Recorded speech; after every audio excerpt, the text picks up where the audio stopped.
Welcome, dear listeners, to another special episode of Legacy of the Ancients. New faces, and perhaps new friends. Cerebrin, a strange man from Lucia, made his way across the country to meet the Hero Alliance. Not only that, it turned out he was Sir Reginald's biggest fan. Naturally, the group had a few reservations about such a strange individual, but who were they to turn away help after just losing a dear friend? They decided to let the strange wizard join them on their trek, and they were rewarded with 1001 road trip questions. Just as the incessant questions became too much to bear, what's this? Off in the horizon. Bunker 13. They had finally made it.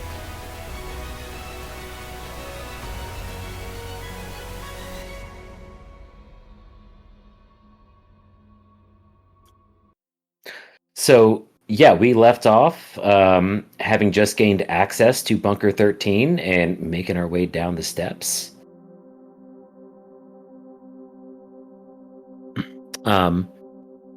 Let's take a moment before that and reflect on how Bolt is feeling about everything. Because Bolt, from your perspective, during the fight at the pyramid, you went and flew up above, and they got up there and started the fight while you were on the other side of the building. And you circled your way around, and it happened so fast. You circled around, saw the fight happening, and saw immediately Conry down on the scaffolding next to Reginald and brother Zachariah. So I didn't actually see him fall.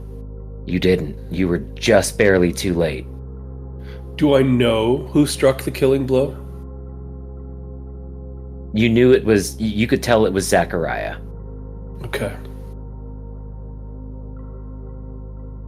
And then after that... realistically, before you could even get close enough to do anything, the rest of the party, well, specifically Reginald and Otis, had ended things in just flat rage. So Zachariah is defeated, absolutely gone. Okay. I think I blew his head up with a hammer. We didn't get to ask him any questions.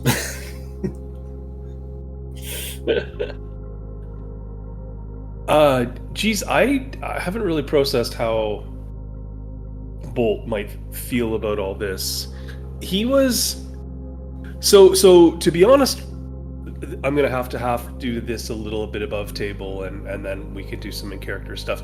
Bolt was really struggling with Conry having that sword that was taking souls.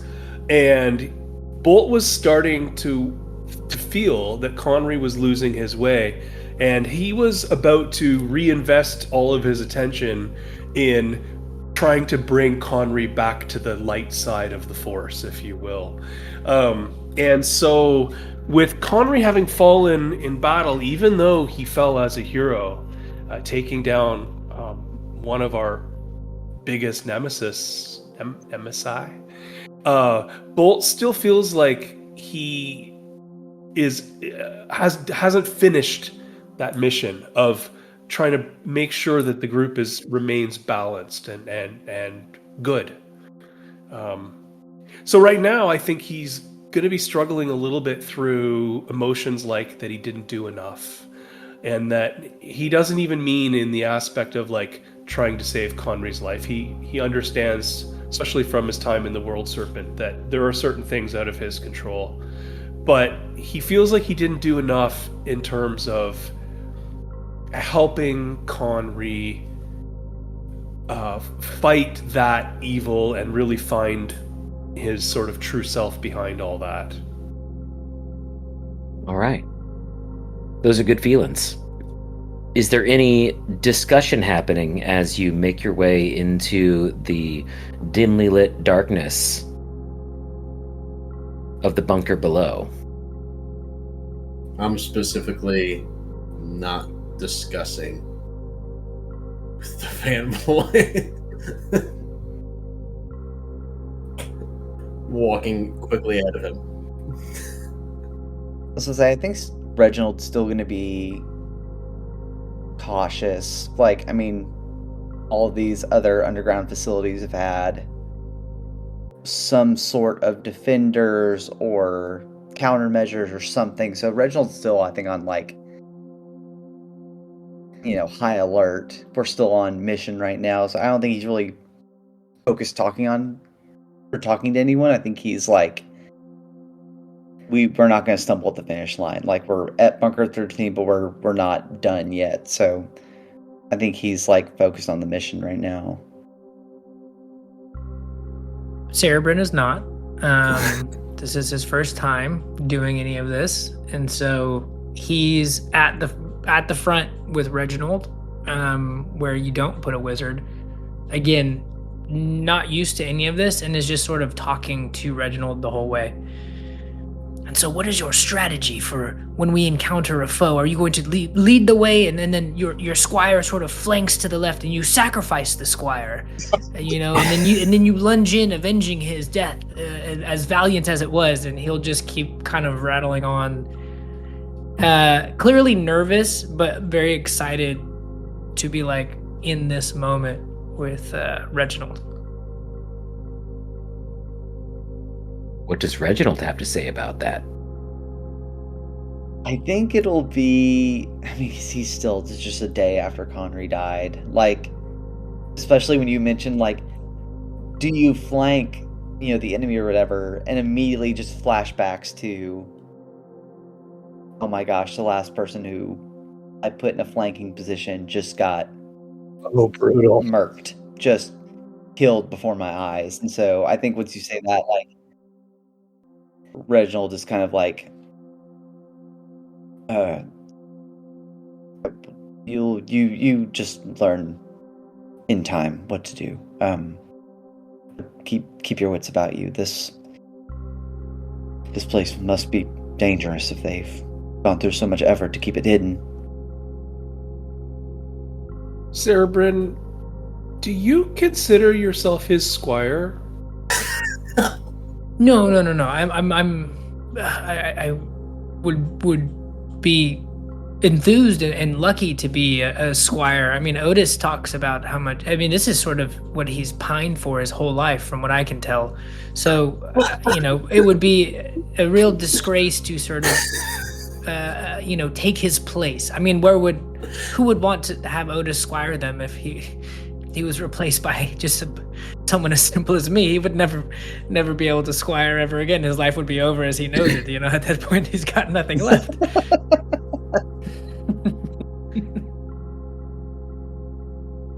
That would be silly. Something you said doesn't stick right with me. You said the squire flanks to the left and sacrifices himself. I know you've heard some stories over the last few days, but that's not how we do things in the Hero Alliance. We fight for each other. We don't sacrifice each other to make a battle easier. You'd be advised to learn that quickly. That is a good lesson. I appreciate it, Bolton. As you're the advisor to Reginald, I take it. That's sort of your role. It's good for you. I understand the pecking order a little bit more. Hurry up, Squire, and he'll sort of keep walking. Otis walks by Bolt. I'm gonna fucking kill this guy. Bolt in the back. He just mumbles it and walks away. But yeah, you guys make your way down into the darkness. At the bottom of the steps, there is a doorway that has also been opened by the pass key you entered up above. I think Reginald will walk through.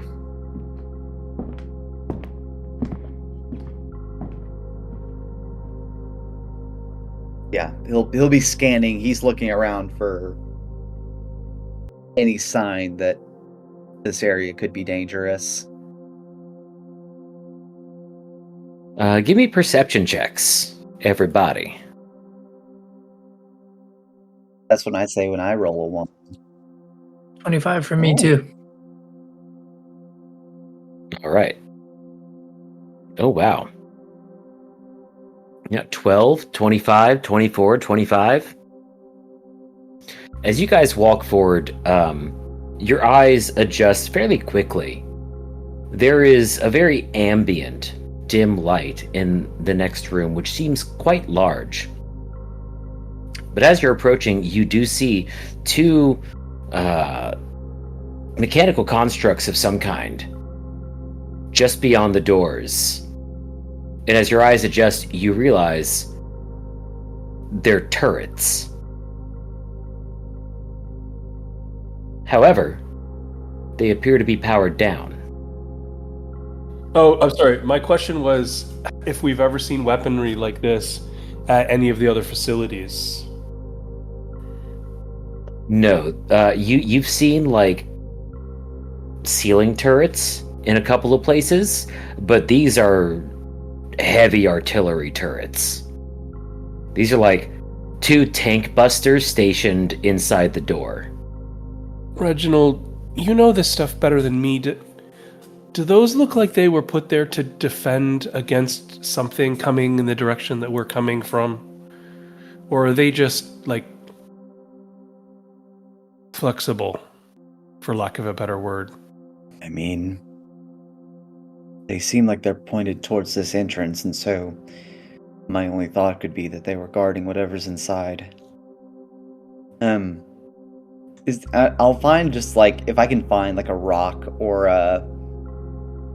just anything loose on the ground, I would want to pick something up and like toss it past them to see if it tracks motion. Sure. Yeah, no, they don't move at all.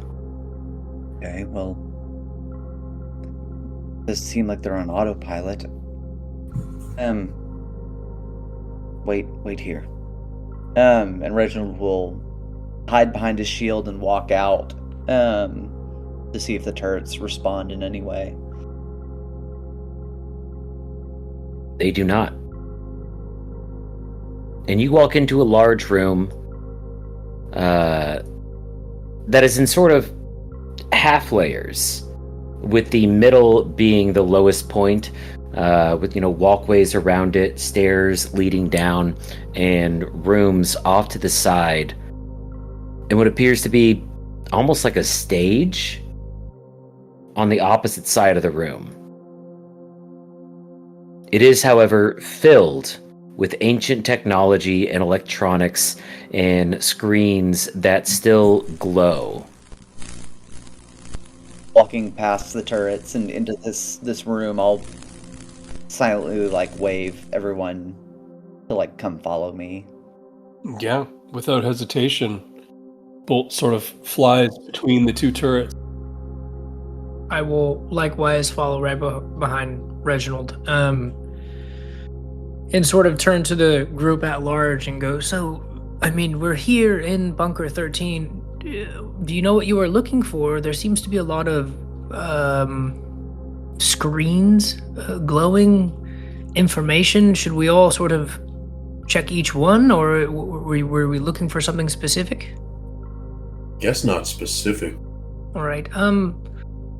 Why don't we take a look? I saw Sir Reginald, look at one of these screens earlier. That's sort of how we got down here. So maybe we start there, and I'll start to look around at these screens, Mike, and see if they say anything that might point us in the right direction. Like this, I'll go to whatever one is nearest and glance at it and see what it says. You'll go to look at it, and as you look at it, it blanks out for a moment, and then turns to snowy TV static. And then an image comes up of a slender man in a suit, coiffed white hair. You don't recognize him. And he says, "Who are you? Oh, Cerebrin Ashvale. I am the local chapter president of the Sir Reginald Kennedy Shaw fan club. I've just recently joined up with the Hero Alliance, and I'm here to sort of, take it all in as he's saving the world. I'm sorry, what was your name? Oh, are they here right now? I'd like to speak to somebody more important than you. Well, I'm sort of the person that determines whether or not you get a chance to speak with Sir Reginald. So why don't you let me know who you are? I'll pass on the message and I'll see if he's available.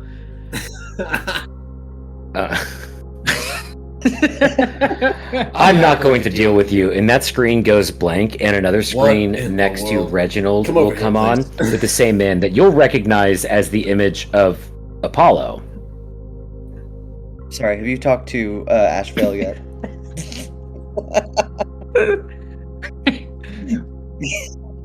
Oh man, that's too funny.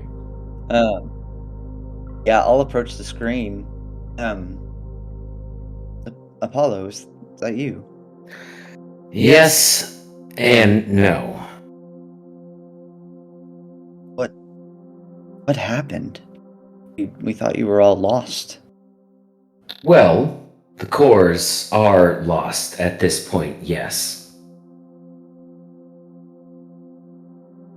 Luckily, there were contingencies in place. The Pantheon project was only ever supposed to be temporary. A stopgap. So what does that mean for now? What are we supposed to do against Shodan? Well, that is a very good question. Shodan is very powerful. And there is no telling how its personality has been shaped by the last few thousand years. But it was created for a purpose. Unfortunately, it has now evolved beyond that purpose and must be stopped, for which we had a plan. What was that plan? Well, artificial intelligence, we knew, was only going to take us so far. It was, what you might call a Hail Mary. Although I suppose that might not be part of your lexicon. Hail Mary, Mother of Grace. Otis starts reciting Hail Mary. I don't know. Otis is like deeply Catholic this whole time. What the hell? A whole prayer just tattooed across his chin. It's pretty sick, actually. I'm sorry. And Cerebrin will sort of be looking over Reginald's shoulder as he's talking to Apollo. Could you maybe enlighten us to what Shodan's purpose was? It might help us sort of figure out a strategy for stopping him as he is now. I think it would be easiest to show you. If you could head west to the observation room. That's where all the data is stored. All right, west it is. Yeah, we head that way.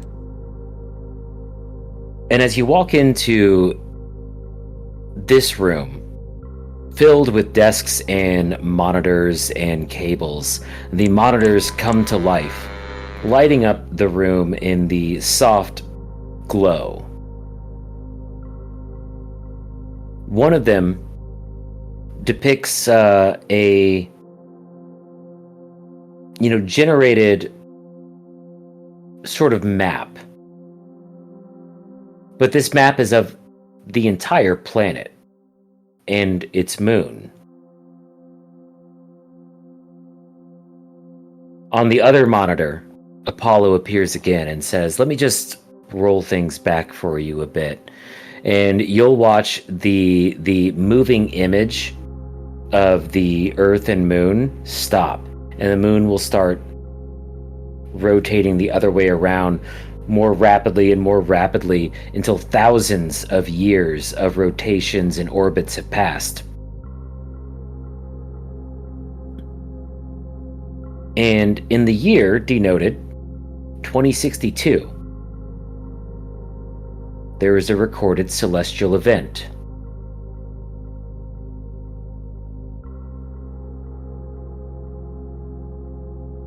An impact on the moon of an object that came from outside the solar system. An object emitting an intense amount of radiation. What are we looking at? What is that? That is our moon. Luna, as it's known by some.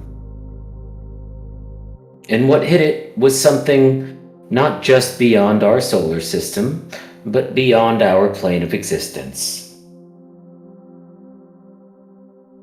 An object, a sort of monolith from another dimension, a higher dimension, we think.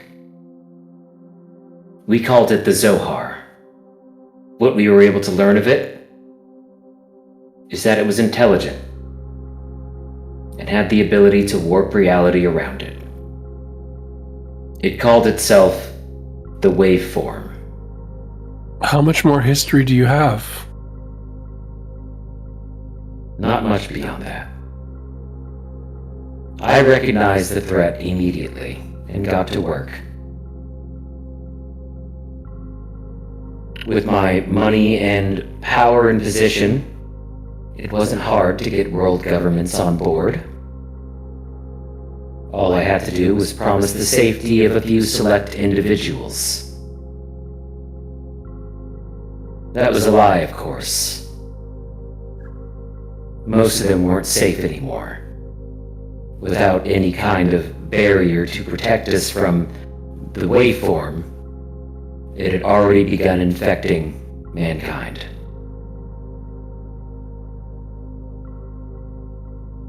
Everybody give me insight checks. Okay, so everybody but Reginald. Guys, it's on the level. As he's talking and speaking, saying what he's saying, you'll slowly realize you're not talking to Apollo. You're talking to Harlan Yates. Changes things.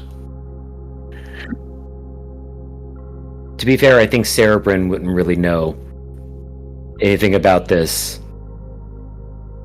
I don't think so either, but I think Cerebrin might pick up on, like, this guy doesn't seem like he is who he says he is.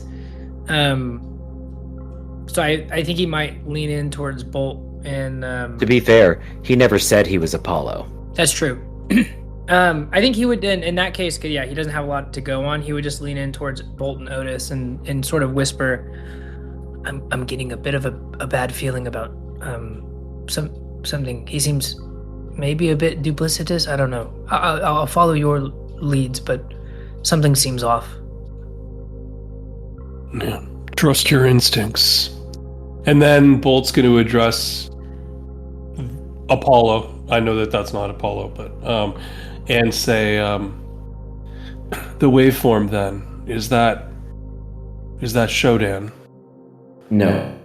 Shodan was built as a rudimentary safeguard against it. Is the form still here? Always. Trying to penetrate. It can't right now. The Aurora kept it out. That's why Shodan's trying to get rid of the Aurora. Shodan has been corrupted, as any program can be. Was it corrupted by the waveform or just something else? Likely by thousands of years of inactivity. He went crazy. Do you know what the waveform wants once it gets through?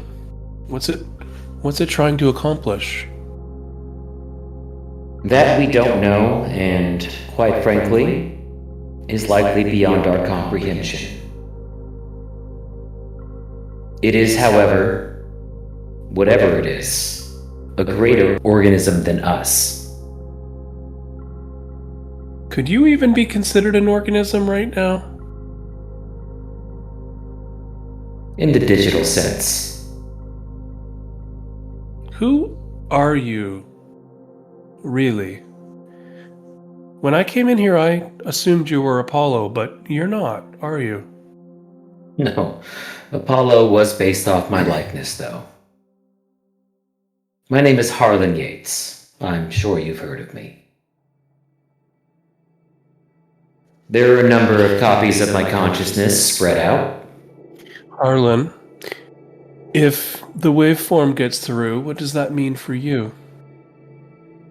It's not about what it means for me. It's what it means for everyone. It will reshape reality to its own designs. We are nothing but ants to it. You could never have been considered an ally at any stage in your history, and I'm trying to determine what motivates you now. We're gonna fight this thing, Harlan. I am motivated now by the same thing that has always motivated me. Protecting this planet. Bolt openly scoffs out loud. You have a funny way of showing it. Oh yes, the Xenocide. I understand how it looks from the outside. You said that so casually. Seems... It was not casual when I gave the command and pressed the button to end 98% of all human life on the planet.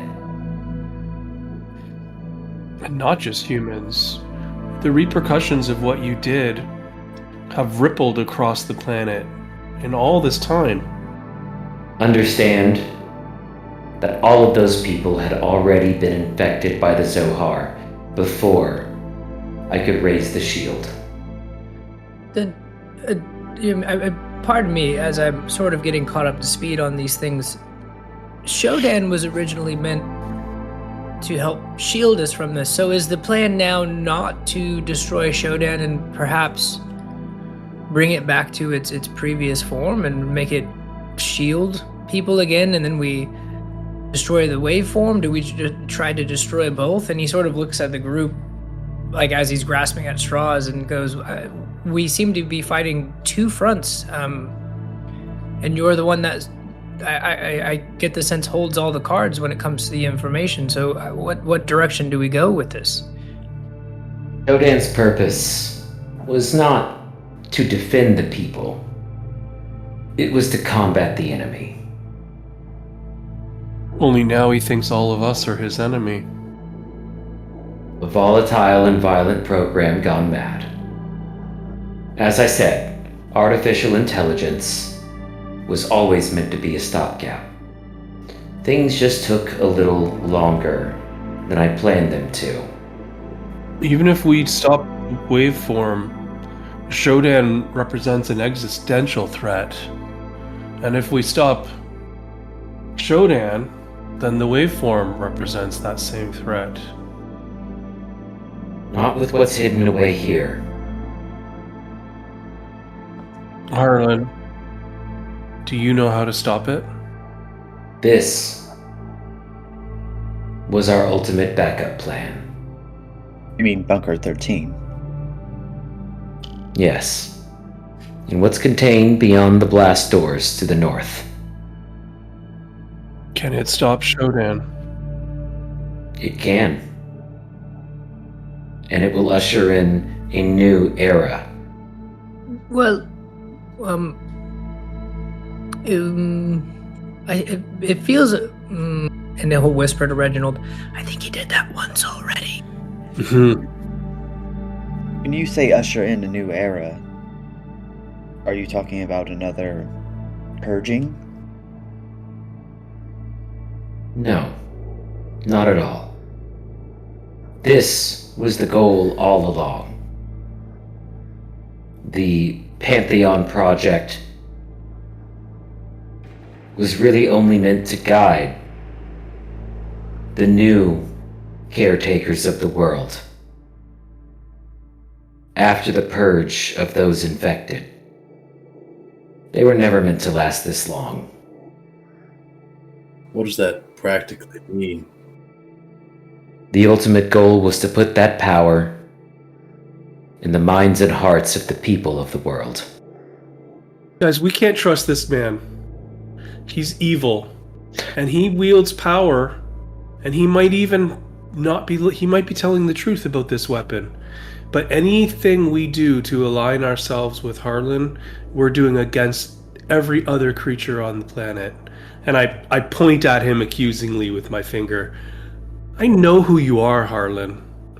Behind it all, you're afraid little boy who knows he can't control things. And you're willing to sacrifice the whole world so nobody would find out. Many presume to know who I am and what I think. It doesn't matter to me. I am doing what I know to be right. Not to, your counsel is very wise, Sir Reginald. Bolt seems to understand more of what's going on with this man than I would presume to.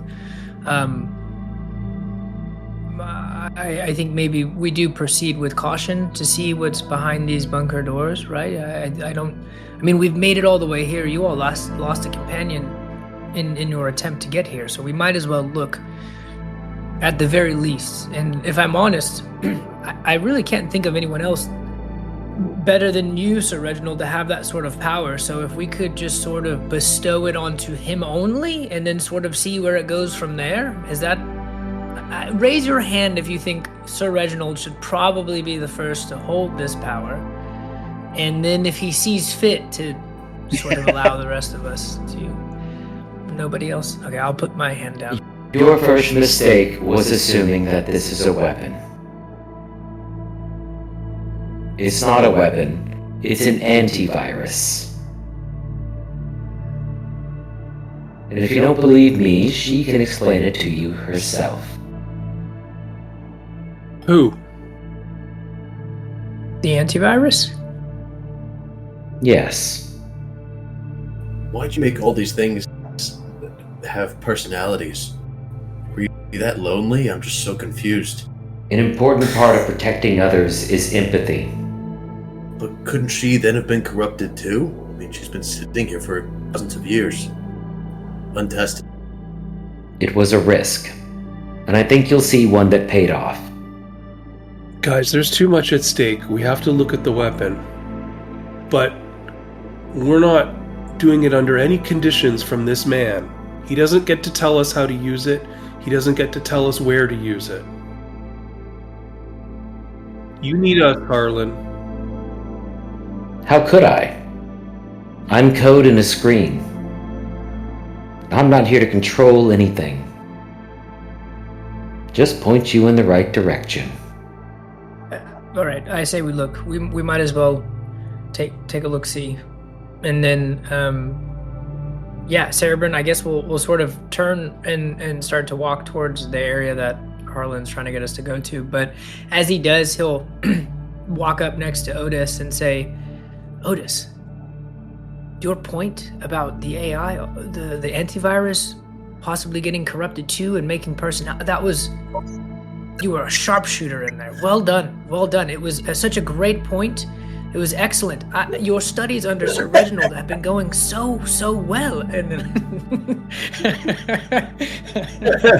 and just really compliment Otis, because above table I thought that was a great observation, Matt.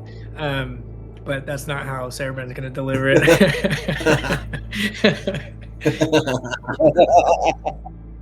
It's got the right heart. Yeah. All right, Harlan. Show us the way.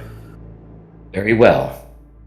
And as he says this, the consoles and screens on the walls leading to the the blast door to the north will all light up in sequence, as if creating a trail. I will follow the trail. And on the screen to the left, Harlan's appearance will appear and say, "Are you ready then?" Yes. Ready. Well then, on you go. And there will be a clicking sound and a beep, and the blast doors will start to raise to the room beyond. Actually, on that note, Bolt did want to, as we're walking into the room, say, it sounds to me like an antivirus is meant to treat a virus. Are we thinking that, like, people are infected or something? What do we expect this antivirus to do? It's a good question. I sort of took it as maybe, if given enough time, whatever this thing is that landed on the moon and is doing what it does, that it might start to infect people again, and maybe this is a preventative measure in case it gets to that point, and maybe we'll buy us a little bit of time to deal with Shodan and everything else. And because if people started getting infected, what do we do against all three of those things? It's sort of, this is just what you guys have been doing since all of this has started, dealing with possible destruction of the world. It started by just trying to rescue the gods. Yes, the gods, yes. Is Shodan the virus? Because he said it could kill Shodan, but I don't know. It doesn't seem like he has a solution for the thing on the moon, maybe. Otherwise, he would have done it. He's fairly limited, being just confined to screens down here. I don't know if he has any capabilities outside of what we've seen. It's also very true. Or, if obviously something that he created couldn't kill the thing on the moon, otherwise he would have just done it. Right? I don't know. Maybe is that us? Are we supposed to be the solution? Perhaps we should meet this antivirus, and she, as he referred to her, might be able to give us a bit of insight, into her purpose, and maybe we go from there. Yeah, maybe it's just a date for Shodan. Maybe it's more of a relational thing. This whole time he's been frustrated because he's been alone and single. We were all sexually frustrated as teenagers, right? Otis looks around. All of us. Right?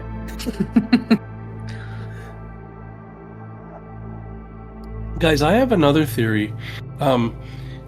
We've come to learn that magic is in little technology bots all around us. I wonder if the antivirus is meant to shut that down. If magic doesn't exist in the world, that removes, well, most of the powerful creatures we've met. Cerebrin doesn't say anything, but looks terrified at the thought of magic being completely gone as a result. But sort of just nods like, yeah, that makes sense, but definitely looks scared at that thought. Fortunately, he is our only lead at this point. We've taken us weeks to get here. I think we need to know what it can do before we try and use it. I don't trust Harlan. I don't think he's out for the best interests of the planet. I don't think he's trying to protect anybody but himself. Yeah, I think he just has a messed up view on what it means to protect. So I agree. No, I know we have to take this chance. We have to. I feel like maybe we're walking into another trap. We haven't been on a really great run lately, guys. I think we need this one. It's true. I always wondered why Apollo looked ugliest too, though. Like, of all the gods, he just definitely looked like bleh. And I look at the screen. See if he reacts at all. He does not. You guys, however, you make your way down. Right. It's dark. But as you make your way through the downward sloping corridor, dim, almost like emergency lights, come up. A faint green, illuminating a large area that goes very deep, filled with machinery, capacitors, things you can't really recognize.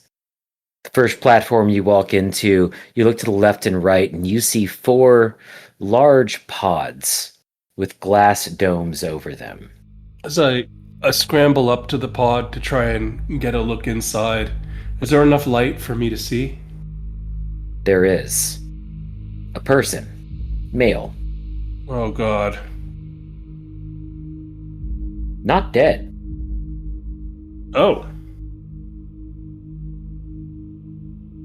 Do we recognize this person? Do I recognize this person? You do not Appears to be human? appear. Yeah, Okay. Guys, I think he's alive in there. Do you think the antivirus is people? He wasn't really clear.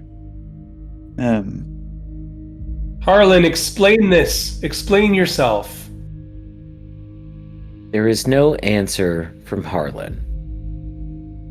But the last light comes up ahead, further into the room, in the central platform. What almost looks like a large reactor. There's the same sort of glass carapace over it. And inside, you see a woman, also seeming to be alive, affixed with a great deal of implants and tubes and hoses and such. Thinking back to what Connery had told me about his time before joining, like the instinct, just how he had been tortured and made into a weapon and all those things. Am I seeing similarities here with any of the people that he? Yeah. Okay. Yeah, nothing about this is good guy. Similarities, indeed, yes. She can't be good. Absolutely no way.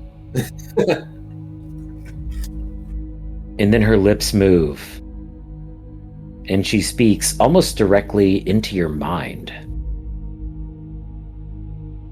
and says, "You finally come."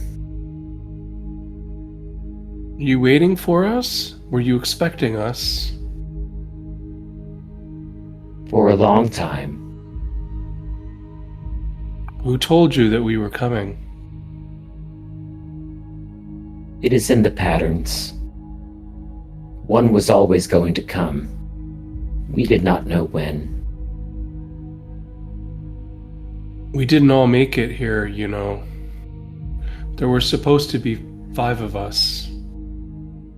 There's only 4. Many have not made it. You have made it farther than they. That is to be commended. When Harlan let us into this room, he told me we were looking for an antivirus. Is that you? That is we. We are Genesis. What'll happen if I let you out of there? You will take us where we need to go. And then? What happens? And then we will do what we were made to do. What's the virus that you're going to fight? The Shodan. I've faced Shodan. He is incalculably powerful. And our job will be to weaken him. Take up his processing power. We cannot defeat him, but he is incapable of defeating us. You can slow him down then. Indeed. Underclock him, if you will. You will have a chance then. Not to sort of put a damper on this, but I had this thought. You are AI, so don't you stand to be corrupted by Shodan as well? And then he'll just repeat Otis's idea really loudly. We are not AI. No, you're not. I'm sorry, I don't know if I understand the scope of... And then Cerebrin will just sort of gesture to everything around him. I don't understand what all of this is. Shodan, the Pantheon Project, artificial intelligence. That is not what we are. We are living intelligence. And I'll sort of like, as she says that, point to the tubes with the other people. Is that who you're referring to when you say we, these other people? We are all one now. Codified into thousands of terabytes of data. You said you'd be able to weaken Shodan. What do we need to do to stop him completely? Based on our records, what you do best. Violence. Hell yeah. I like this girl. What would you do? What are you supposed to do after Shodan is defeated? This information is designated classified. Second follow-up question, completely unrelated. If Yates knew how to preserve someone for thousands of years, did he preserve himself? This information is classified. Frick. Otis looks around for a badge that says... Could I... Yeah, those were good questions. Those were good questions, Matt. Could I... Actually, I don't know if this would work, Mike, because they're technically... Their thoughts are data, right? At this point. Could I cast Detect Thoughts as Otis is asking these questions? Yeah, and just try to pick up what I can pick up? You'd be a fool not to try.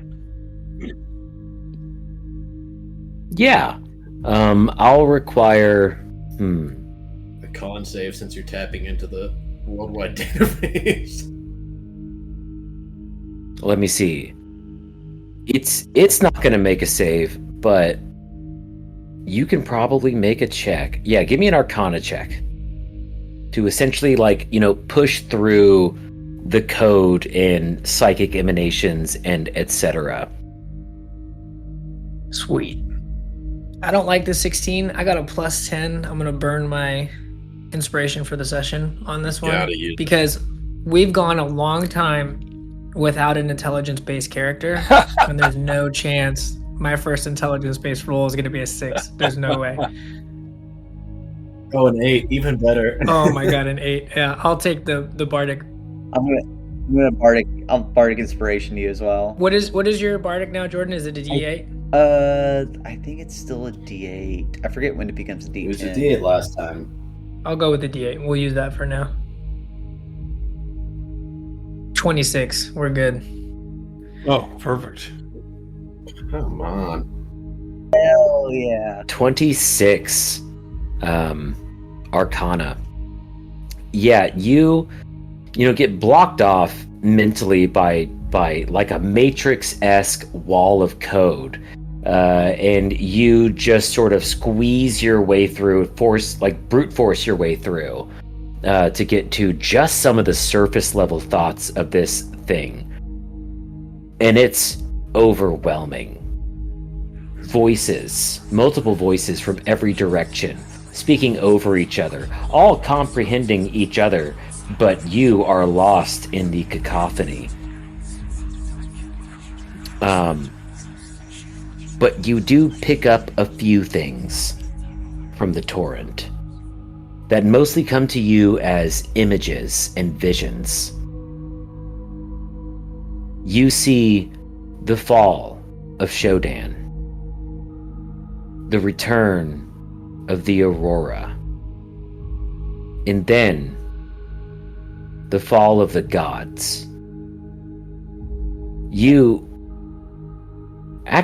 don't know as a character that the gods are sentient orbital satellites.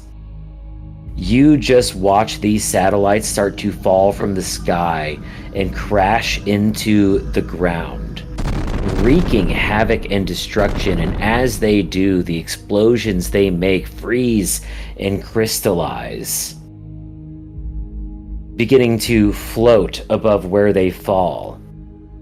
And almost like watching a time lapse, you see not just the rebuilding, but the regrowing of nature and the birth of new gods that roam the earth. I think instinctively you guys, this is a lot of stuff and was a big push on the spell as it is. You guys will see Cerebrin takes out just a little like carving of a skull, whispers into it, and like turns it towards the antivirus, and his eyes start to glow green. And as soon as he breaks through that initial barrier and starts to get this information, just drops to his knees, like clutching his head. I think he's probably in pain and gets like a nosebleed as all of this information's pouring in. And then sort of stops and looks at you guys bewildered and says, there's a lot more to this. The mechanical structures falling out of the sky and destroying life wherever they landed, but then sort of re-sparking life. This is all part of your plan, I imagine, with Yates or Apollo, or I'm not sure who that guy was really at all, but you guys, and he'll turn to Otis and Bolt and Reginald. You guys should know there will be more death and destruction before it begets new life, new gods walking around. They mean to get rid of the old ones essentially, and there will be a lot of loss of life in the process. It sounds like Yates. He loves a good cleansing. What were these new gods? I wasn't able to. That was sort of the extent of what I could glean. So many voices, and it was all images. I just sort of saw, I think, what they plan on having happen, or what is likely to happen. She said based on the pattern, so I assume what hasn't happened is what they're assuming might, based on whatever these patterns are. The new gods will be born of the people. Is there no way to spare lives in the birth of these new gods? Could we? Lives will be spared. Crystallized, then unfrozen. It is the collective unconscious that will birth the new gods. Born of human minds, not of computers. Like we. Will they have free will? Will they have power? I mean, what does that look like? Who are you referring to exactly? The gods. Like, would the new gods have free will? And, like, would they be more powerful? Or is she just saying, like, people are gonna get to do what they want to do? There will be more of them. They will not be pre-programmed. They will learn from the zeitgeist and mindsets of the cultures they come from. Not all will be kind. I personally don't see any other way forward. I mean, God's born of the people does seem like a good thing. You know, it's who they're manifesting into existence. I mean, it seems better than things designed and put into place before any of us were here. Well, my only question is if people can defeat them. I think if they're invincible, then I'd be concerned. But if people can topple them, then we've met a lot of bad people. Just don't want them to be in power. I mean, I get that not everyone's going to be good, but I just want to make sure that, you know, it's not just bad. I think that's a good point, Otis, but I think it might depend on the people themselves. I mean, you all have seen much more of the world than I have, but I think from what I understand of this, if a large group of people sort of manifest a new god into existence, it'll be good based on what shared zeitgeist, and he kind of looks at the antivirus, their shared zeitgeist. I mean, if they're good people, it'll be a good god. I mean, the people of Lucia before they fell, they were good people. Not all were great. Not all were destined for the heights that Sir Reginald has achieved, but they were good people. I think if they manifested a god, it would have been a noble one. But perhaps some might be less so. But not all, I don't think, would be bad. Is there a way to do this plan without making new gods? Or the gods would protect the world from, you know, the thing on the moon, the waveform? The gods did protect them. They have failed now. Shodan has become the barrier. Shodan is not a good barrier. So these gods would be a barrier. They would protect the people from the waveform. Bored of human minds and souls and thought, they would be anathema to the waveform's radiation. Don't see another alternative. I mean, at worst, we're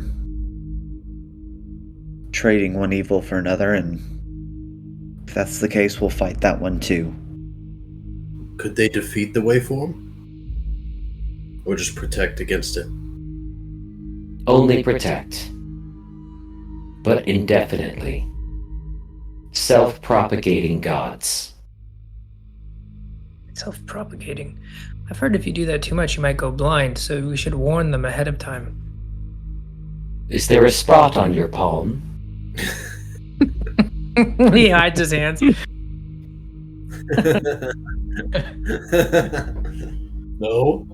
Well, I'm in favor. I think we should see this through. What do you all think, Sir Reginald? What would you command your followers to do?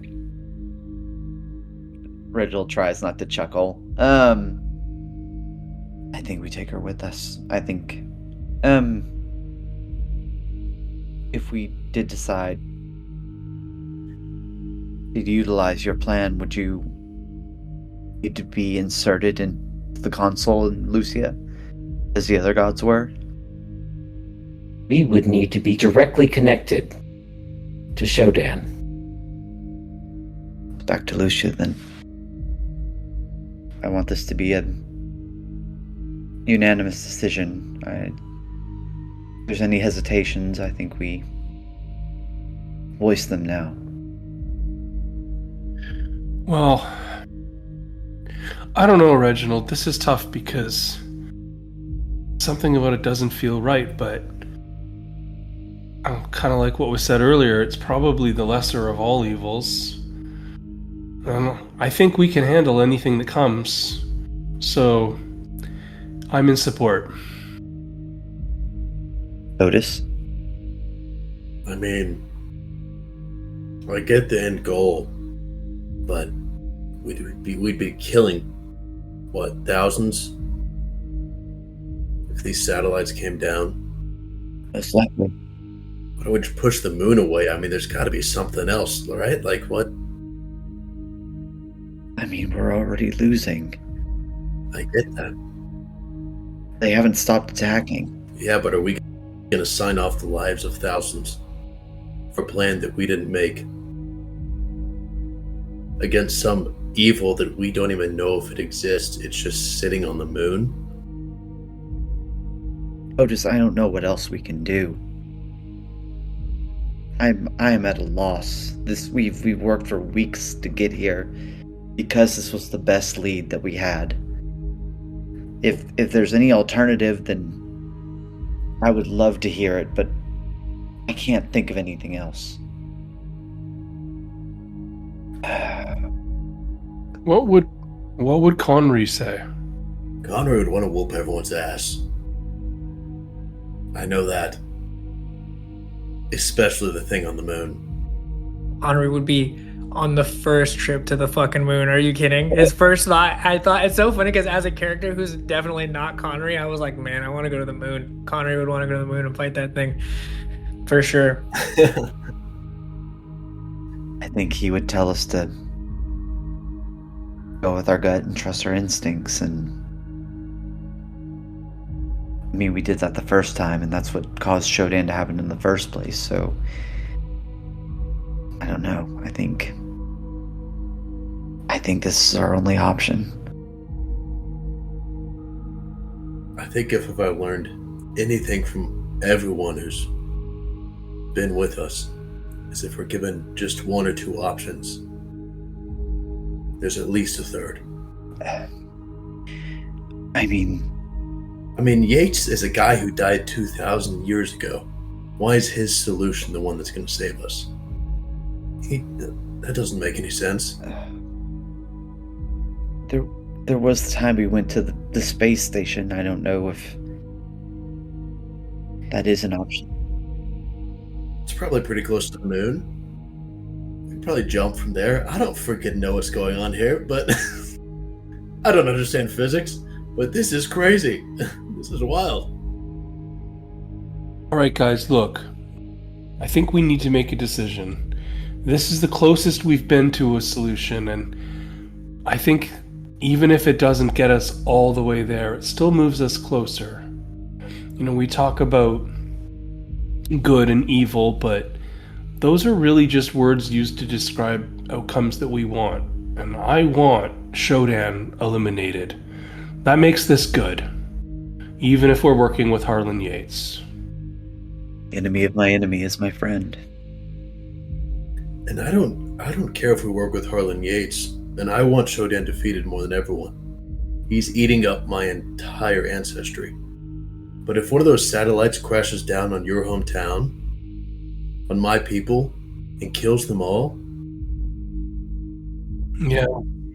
how can that be good? My whole village would be wiped out with a corner of a satellite. I know. I know that's true, Otis.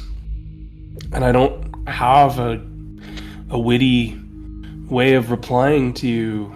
I want to tell you that sacrifice is important and that everyone needs to do something, but it just seems so wildly unfair. But here we are. We're the ones who were put in this position. We're the ones that have to make this decision. And if it means that we made a mistake, I'm willing to own that. Because everything we're doing here is to save people. And then I'm going to walk up and put my hand on Otis's shoulder and say, if you want me to be the one that opens the container, this'll all be on me. I appreciate that. I don't care about the blood on anyone's hands. I've killed innocents. I don't care. I just don't want us to choose a short-term solution that destroys us in the long term. If we want to do this, that's great, but we need to have a solution for the next step. Can Cerebrin... Because I saw you communicating with her earlier mentally. So I'm going to turn to Cerebrin and say, Otis is bringing up a really good point. But maybe we don't have to release them or use them until later. Can you ask them if there's a way we can move with them, travel with them, bring them with us? That's a good. Yeah, I can. I'll set up the what is it, telepathy or telepathic link, whatever I don't remember what it is, but the spell to connect me to the antivirus and try to convey that and ask that question. Is there a way for us to transport her and I guess all of it, You'll get an image back in your mind of a polished metal canister with glowing windows in it. I'll immediately pass that on to the group. I mean, it does seem there's a way to move with her around more safely. I mean, what if we could get to the moon? Is that what's holding us back? We could. I still think we take her. We fight Shodan, but before the rest of it happens, maybe we go up to the moon and we eliminate this thing, and then there's no need for the second part of their plan. Well, that would be great. Okay, where's this canister? I'm gonna look around for something that reminds me of how we transported the gods earlier. It's built into the base of this pod. Okay. That the woman is in. All right, guys. It's now or never. This is our last chance to turn away from using this power. We're behind you all the way. And Bolt's gonna bend down, sparks coming from his hands in anticipation, trying to shield himself from any kind of feedback he might get. And he's gonna put both hands on the canister and start trying to disengage it from the base of the machine. All right. You try, and no matter how hard you try, it doesn't budge. And you'll hear her voice again. We must be set free.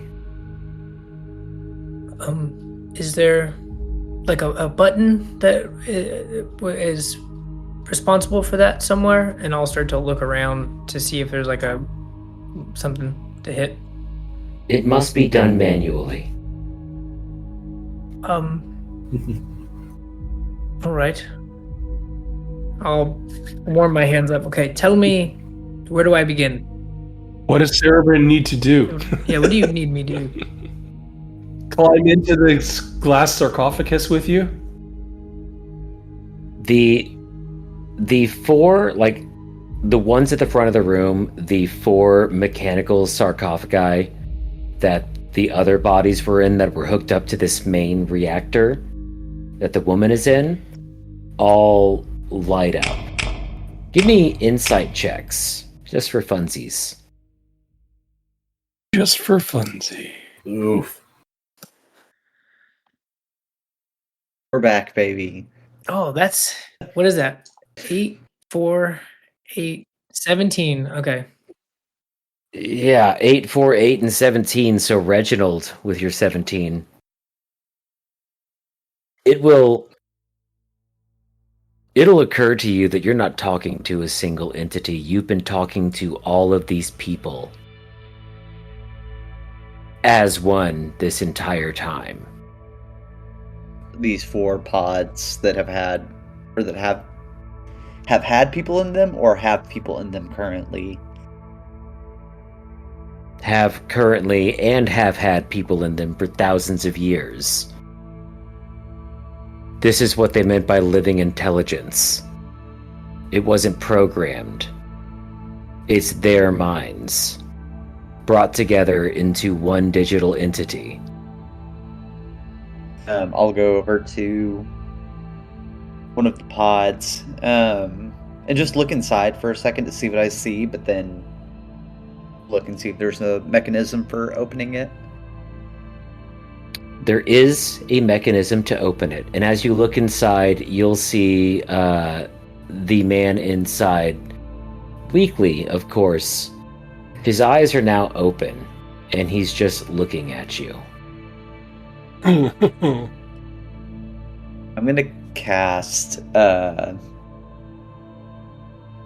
message. Can you hear me? We have always heard you. And it's many voices that respond in your head. You wish to be set free? We are ready. Apotheosis is upon us. We accept this responsibility with humility and grace.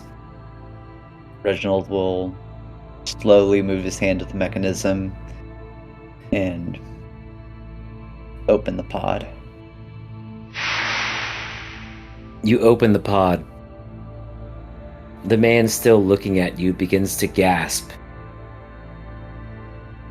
and then looks upwards and smiles for a brief moment, for his eyes roll back into his head and his chest deflates and remains still.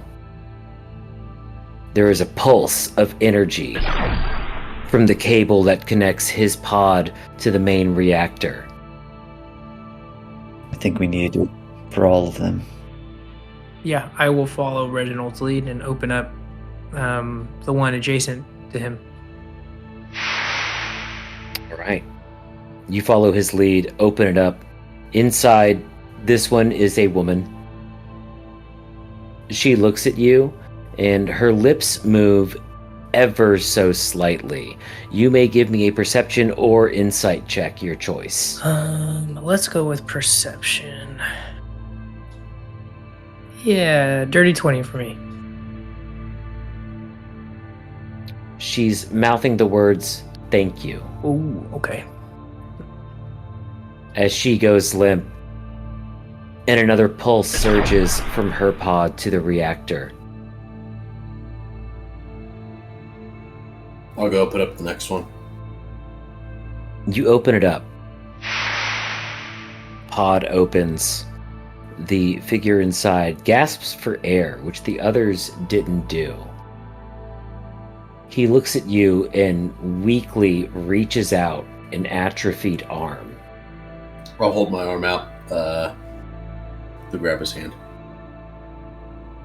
And you'll hear a voice, just you, inside your head, that says, "You honor your people. Your ancestors are proud." Thank you. And then he too flatlines. Pulse of energy flows from his pod to the reactor. Bolt will step up and try and release the last one. You undo the latches and lift the canopy. And this one too gasps for air briefly as she looks at you. And she can't quite raise her arm, but she lifts her hand at the wrist a little bit and points a single finger at you. A little crackle of static electricity at the end of it. Okay, that's pretty cool. I'm going to reach out and hold her hand and just, I'm not trying to shock her, I'm not trying to absorb electricity, but just give like a little electric charge as a sign of affirmation. So are you like grabbing her hand or just like touching fingertips? Yeah, I think grabbing like I'm holding her hand, like clap.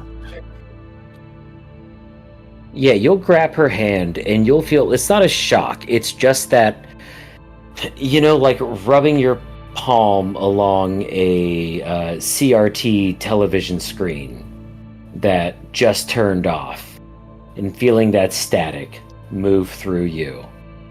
That's how it feels holding her hand. And you just get a distinct sense of calm and what would the word be that I'm thinking of? Peace. Not peace, accomplishment. You get the distinct sense that what you're doing right now was her life's work, and that it meant a lot to her. I'm gonna say to her, we're going to take you with us. You're gonna help us fight a great evil. Are you okay with that? Are you strong enough? She does not have the strength to answer. She takes her final breath as you ask. Guys, mine's dead. Oh, mine too. It seems sort of. Mine also died. Oh. If mine still has a chance, I'm doing CPR compressions. I'm gonna look down at the base of the sarcophagus where I was for the silver canister and try and detach it now. Yeah, that final pulse moves through the cabling into the reactor. The woman inside reacts, her body contorting as if in pain, and says, "It's time." And that canister sort of pivots outward, the shielding that kept it in removing itself. And now you see it is plugged in very much the same way all the others were in the other ancient facilities. Otis will go up and try and pull that last one out, I guess.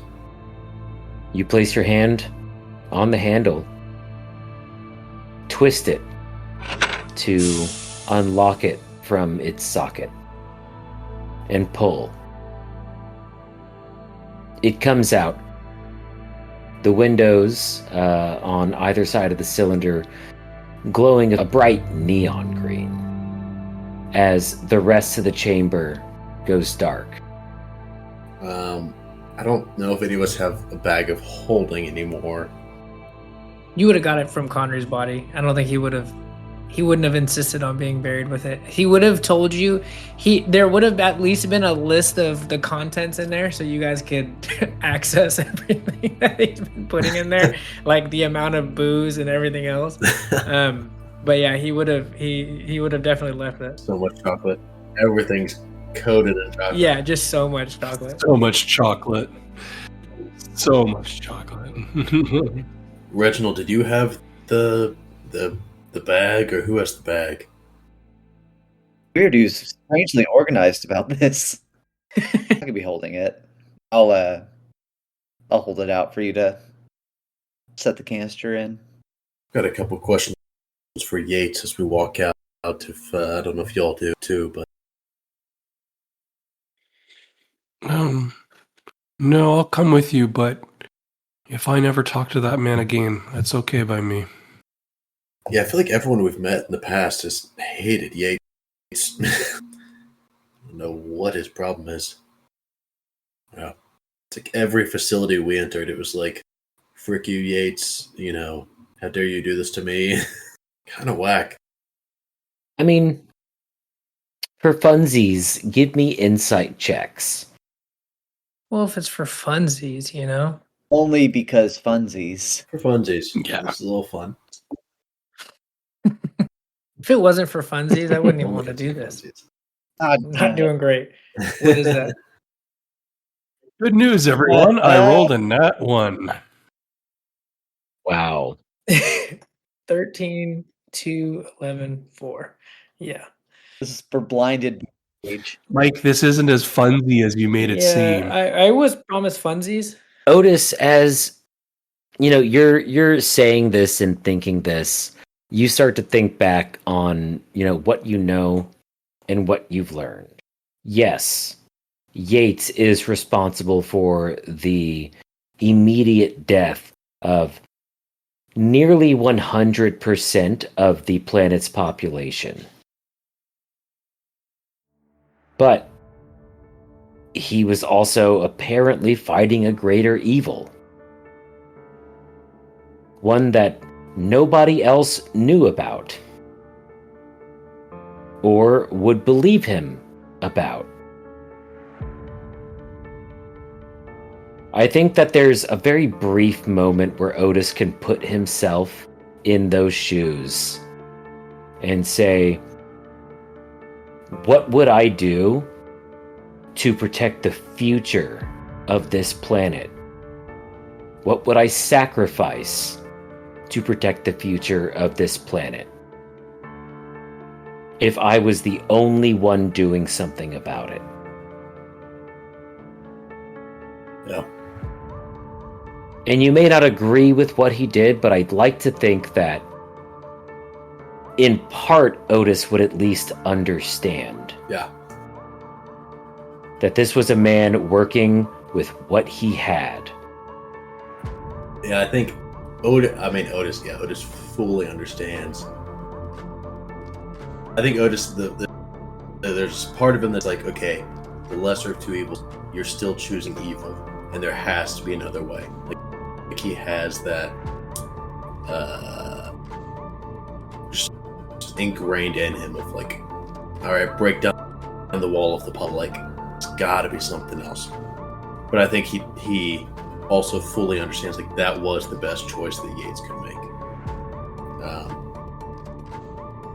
I think he questions Yates now because it's like, is this the best choice we can make? He made this choice thousands of years ago. But I think he truthfully does understand why Yates made that choice. And didn't see a better choice at the time. So, yeah. Yeah, I think it kind of sucks, but I kind of get it. I just don't really like the new version of him in the screen. He needs to touch grass. That's what the kids are saying these days. And then it walks out. Well, as you have this sort of internal,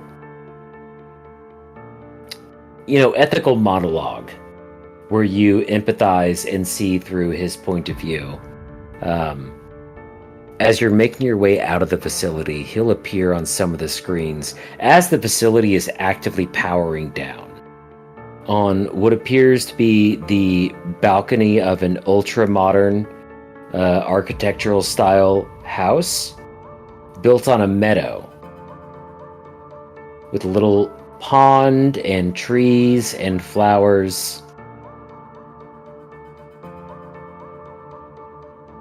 And he says, I should thank you all. I get to finally enjoy my retirement.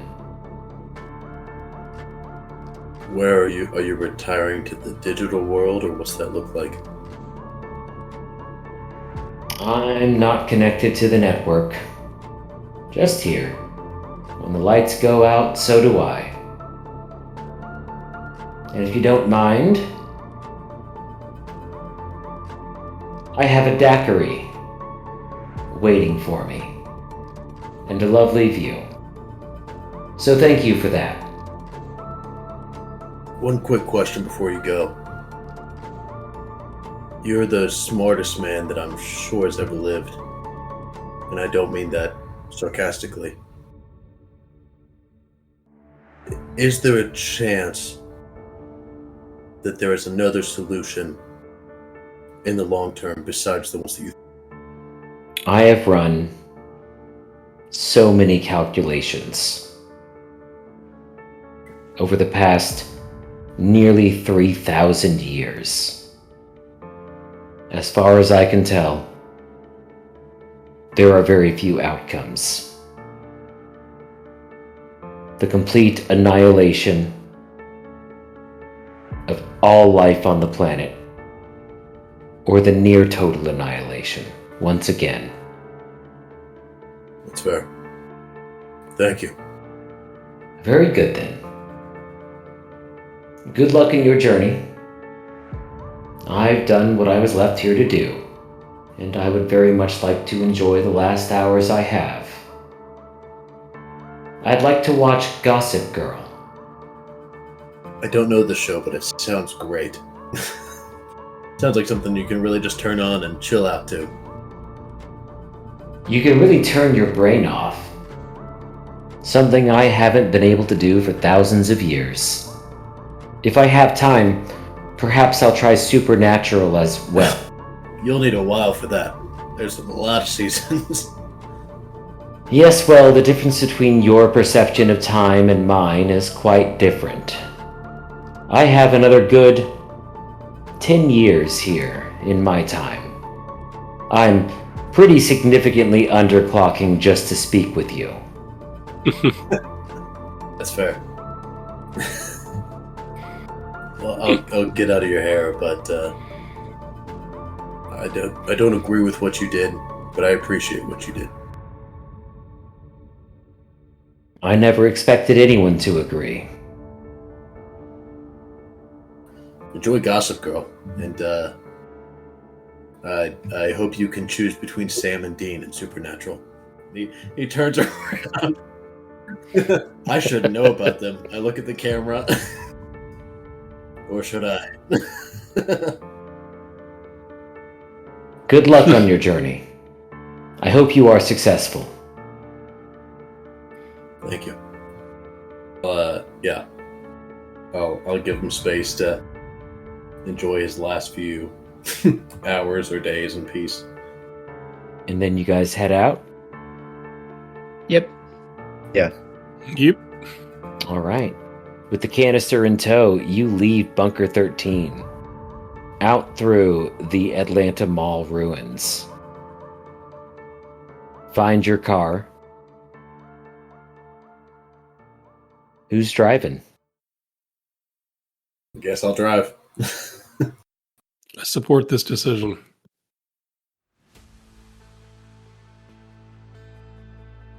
Then we start making our way back to your bitchin' Camaro. Proper name. And can start making the long drive.